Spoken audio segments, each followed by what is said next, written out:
Merci beaucoup.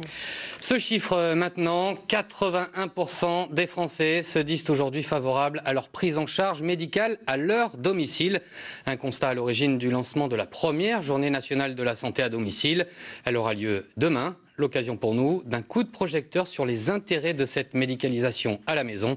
Un reportage de Corinne Carrière et Jean-Pierre Dons. Bonjour. Catherine Gisquet est atteinte de la maladie de Parkinson depuis 10 ans, une maladie chronique qui l'empêche de travailler. Depuis 2 ans, elle bénéficie d'une prise en charge à domicile. Et vous êtes toujours du coup à 4,5, c'est ça? Oui, 4,5. Oui. D'accord. Aujourd'hui, cette pompe qui diffuse le traitement a changé sa vie.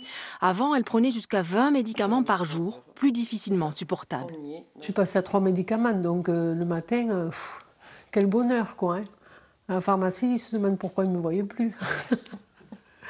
Non, mais c'est vrai que c'était devenu plus possible, quoi. C'est comme ça que ma neurologue m'a proposé de mettre la pompe.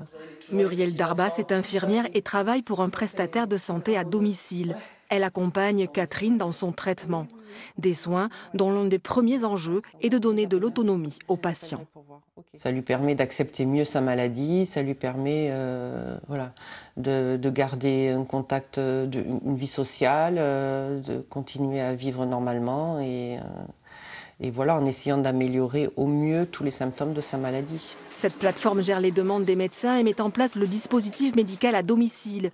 En France, 2 millions de patients sont concernés, suivis par ces prestataires privés qui contrôlent avant tout les prises régulières de traitement. On ne se substitue pas du tout à l'hôpital, mais par contre, l'enjeu pour nous, c'est l'observance du traitement. Et l'observance du traitement garantira une bonne prise en charge qui, elle, évite un retour à l'hôpital. Et d'économiser ainsi le coût d'une nouvelle hospitalisation, les soins à domicile sont jusqu'à 60% moins chers. Je vous le disais en titre, les pompiers